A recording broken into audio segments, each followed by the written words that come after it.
John Kennedy's greatest statement of his turn toward peace was his American University address.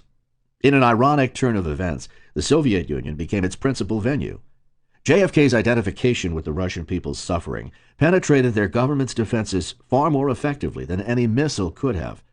Sorensen described the speech's impact on the other side of the Cold War. The full text of the speech was published in the Soviet press. Still more striking was the fact that it was heard as well as read throughout the USSR.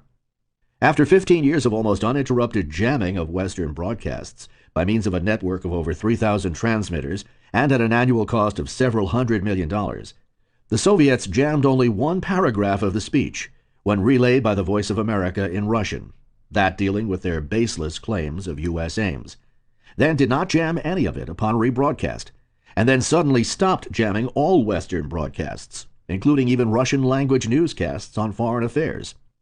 Equally suddenly, they agreed in Vienna to the principle of inspection by the International Atomic Energy Agency to make certain that agency's reactors were used for peaceful purposes.